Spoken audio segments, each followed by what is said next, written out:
오늘은 12월 9일 목요일, 이제 2022년까지도 얼마 남지 않았습니다. 그리고 그 의미는 교회 학교도 내년도 공과를 준비해야 한다는 의미입니다. 목사님 공과 쓰세요? 전사님 초등부 공과 못 써요? 목사님 공과 쓰세요? 목사님 부서 맡았을 때 안녕하세요, 허평케 하든자입니다. 오늘 제 목소리가 좀 이상하죠? 제가 요즘에 편도가 좀 부어가지고 좀 고생을 하고 있었는데 더불어서 코감기까지 와가지고 코가 지금 꽉 차 있는 상태입니다. 그래서 오늘 목소리가 좀 이상하더라도 여러분들 양해해서 들어주시면 감사드리겠고요. 오늘 영상은 이제 2022년이 곧 오게 되는데 우리 교회 학교에 어떤 공과를 사용하면 좋을까, 몇 가지 소소한 팁들을 제 경험을 토대로 좀 나눠보고 싶어서 오늘 카메라 앞에 서게 됐습니다. 안녕하세요. 내년도 공과를 좀 직접 실물 영접을 해보려고 기독교 서점을 갔는데 아쉽게도 그 기독교 서점에 각 교단별로 단체별로 공과들이 아직 나오지 않아서 딱 두 종류의 책만 구매를 하게 됐어요. 그 책이 뭐냐면은 대한예수교 장로회 총회에서 나온 킹덤 스토리라는 책이고요. 또 한 가지 책은 어린이 전도협회에서 나오는 새소식 공과입니다. 그리고 공과는 아니지만 교회에서도 충분히 공과처럼 사용할 수 있는 이 QTI 책까지 좀 구매를 해보게 됐습니다. 오늘 영상은 제가 개인적으로 생각했을 때 어떻게 공과를 선정하면 좋을까, 그리고 이 세 가지 책의 각각의 특징은 어떤 것들이 있을까를 좀 간략하게 살펴보려고 해요. 그리고 간접 광고 아닙니다. 직접 제 돈 주고 리뷰하는 거고요. 이 책의 출판사와 아무런 관련이 없습니다. 전사님 초등부 공과 못 써요? 저희는 공과를 쓰지 않습니다. 왜? 공과 왜 안 사용해요? 공과가 너무 잘 되어 있고 너무 좋은데 그 전하고자 하는 주제와 조금 다를 때가 너무나 많아가지고 저는 쓰지 않습니다. 먼저 세부적인 책의 내용을 살펴보기 전에 제가 미리 말씀드리고 싶은 게 뭐냐면은 어떤 공과든 100% 마음에 드는 공과는 있을 수가 없습니다. 절대로. 왜냐하면 이 책을 집필을 할 때 어쨌든 타겟팅이 있어야 되는 거잖아요. 그 타겟팅을 선정할 때 항상 그 중간치 정도를 염두를 하고 집필을 하기 때문에 여러분들이 사역하는 곳, 봉사하는 그 교회의 상황과는 굉장히 차이가 있을 수 있다라는 거죠. 이거를 꼭 염두를 해두고 여러분들이 서점에 가셔서 선택을 해야 한다라는 것이죠. 목사님, 만약에 공과를 사신다면 어떤 포인트를 두고 사실 것 같아요? 저는 좀 생각했으면 좋겠어요. 공과에서 나오는 내용과 질문을 통해서 학생들이 스스로 뭔가 생각해 볼 수 있는 포인트를 잘 짚어주는 공과였으면 좋겠다는 생각이 그럼 들어요. 만약에 유치 유년부 공과라고 한다면? 그쪽은 제 영역에서 오케이. 그러면 우리는 어떠한 기준으로 공과를 고르면 좋을까요? 뭐 각자마다 기준이 다 다를 수 있지만 저는 크게 4가지 기준을 잡고 공과를 선정했었어요. 예전에 교회 학교 사역을 했었을 때. 첫 번째는 부서의 상황이에요. 이 부서의 상황에는 학생들의 신앙 성숙도, 교사의 뭐 헌신도, 부서의 재정 상황, 부서의 어떤 분위기, 흐름 이런 것들을 염두를 하고 공과를 선정을 하는 거죠. 예를 들어서 제가 맡은 부서의 아이들이 하나님에 대해서, 예수님에 대해서 아직 잘 모른다, 정말 기초적인 신앙 훈련이 필요하다라고 한다면 그 내용에 강점이 있는 공과를 선점을 해야 되는 것이고, 교사의 사역이 굉장히 활발한 부서 같은 경우는 교사를 중심으로 한 공과를 선정을 해야 할 것이고, 교사 선생님도 많이 없고 교육자 혼자라고 한다면은 설교와 공과 내용이 일관되게 제공을 하고 있는 공과들을 선점을 해야 한다는 거죠. 그래서 무턱대고 자기의 교단이니까 교단 공과를 사거나 어느 단체에서 굉장히 유명한 공과니까 사는 게 아니라 내가 지금 사역하고 있는 교회의 학생, 선생님, 어떤 분위기, 흐름들을 모두 다 염두를 해보고 적절하게 제공을 해줄 수 있겠다라는 것들을 선택을 해야 한다라는 것이죠. 두 번째 같은 경우는 사역의 방향성이에요. 나는 올해에 혹은 3년 성경 66권을 학생들이 한 번씩은 다 살펴봤으면 좋겠다라고 사역의 방향성을 정했으면 공과의 커리큘럼이 성경 66권을 균형 있게 다루고 있는 공과를 선택하면 되는 거고요. 아니면은 나는 신앙생활에 조금 더 유의미한 어떤 신앙 개념들, 예를 들어서 뭐 기도는 무엇인가, 하나님은 누구신가, 뭐 예배는 어떻게 드려야 되는가 등등의 이런 신앙 개념들을 조금 더 구체적으로 살펴보고 전달하는 전달하고 싶다라고 한다면 그 개념을 잘 설명해주고 있는 공과를 선택하면 되는 거고요. 그리고 나는 활동 중심의 사역을 하고 싶다라고 했을 때 이런 활동을 잘 제공하고 있는 공과들을 선정하면 된다라는 것이죠.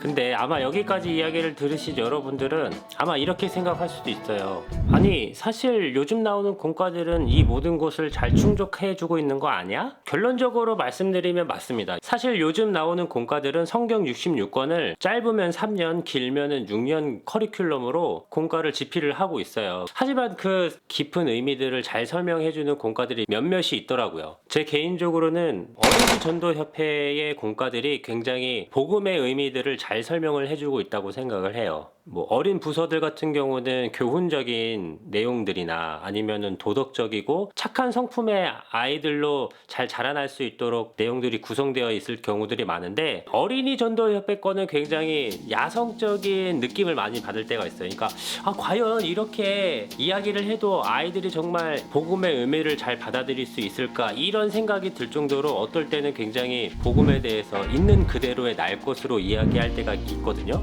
그런 부분에서는 굉장히 강점이 있었더라고요. 그리고 두란노에서 나오는 가스펠 프로젝트 같은 경우는 보여지는 이미지들도 고급스럽고 제공해주는 컨텐츠의 어떤 질도 굉장히 수준 있게 나오는 것 같아요. 성경 66권을 골고루 다루면서도 각 권별로 성경의 의미들을 좀 심도 있게 다루는 것 같아서 좀 두드러지는 공과인 것 같아요.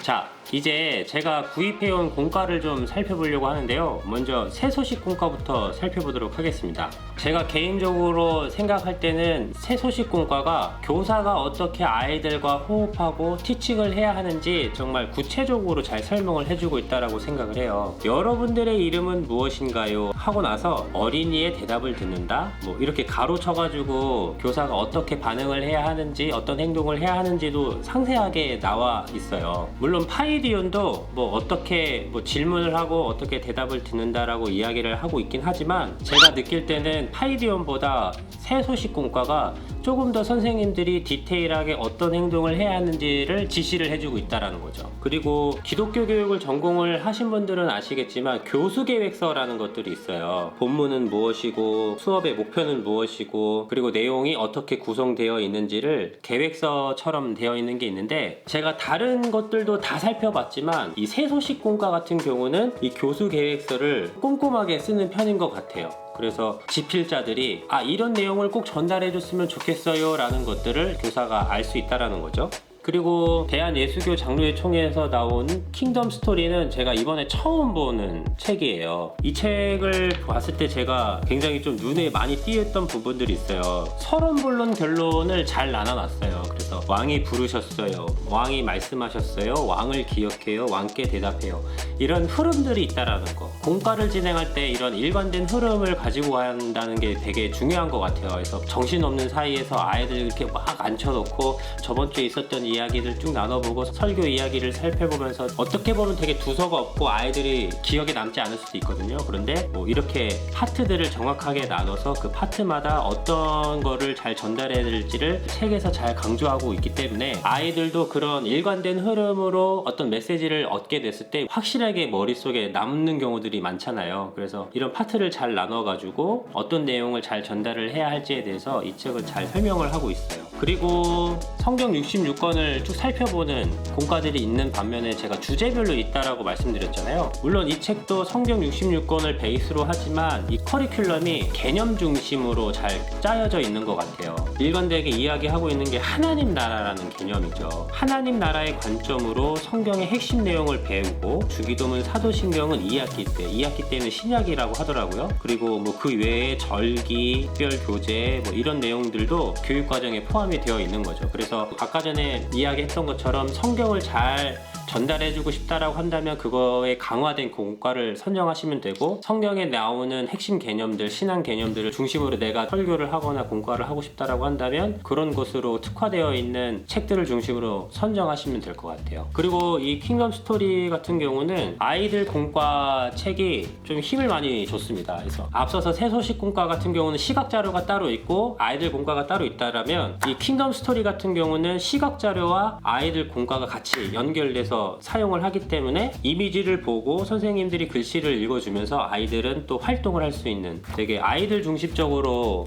공과를 잘 구성한 책인 것 같습니다. 그리고 영상 초반부에 이야기했던 이 QTI 같은 경우, 저는 사실 영유아부를 맡게 되면은 저는 이 QTI로만 할 것 같아요. 그 이유가 무엇이냐면 영유아부 유치부의 핵심은 교회에 와서 신앙교육을 하는 게 아니라 가정에서 부모 밑에서 신앙교육을 하는 것을 추구하는 스타일이거든요. 왜냐하면 여러분들 한번 생각을 해보세요. 일주일에 1시간 교회에 와서 아이들이 신앙이 성숙될 가능성과 일주일 중 6일을 단 10분이라도 아이들과 함께 신앙적 이야기를 나누고 문화를 습득하는 것, 어떤 것이 더 신앙교육이 더 잘 될까요? 이거는 100이면 100 누구한테 물어봐도 다 후자라고 이야기를 할 겁니다. 그래서 이 QTI가 참 좋은 게 매일매일마다 QT를 할 수 있는 본문들과 이미지들을 제공을 해주고 있고, 또 주일 같은 경우도 주일 설교와 관련된 내용들과 공과 활동, 그 이미지들이나 교수 방법들을 잘 제공을 해주고 있다라고 생각을 해요. 물론 앞에서 살펴본 공과만큼의 어떤 퀄리티는 아니죠. 교구 사용들이나 아니면 시각자료 사용하는 데 있어서 혹은 활동을 한다고 했었을 때도 앞에서 설명했던 것들보다 조금 더 전문적이지 못한 부분이 있죠. 왜냐하면 이 책은 공과 중심으로 만든 것이 아니라 QT 중심으로 만들었기 때문에. 하지만 그 QTI의 그 카페가 다음에 있어요. 거기에 보면은 주일날 어떻게 설교를 해야 하는지, 또는 QT를 어떻게 해야 하는지, 교수 계획서까지는 아니더라도 그 방법과 흐름에 대해서도 잘 설명을 해주고 있고요.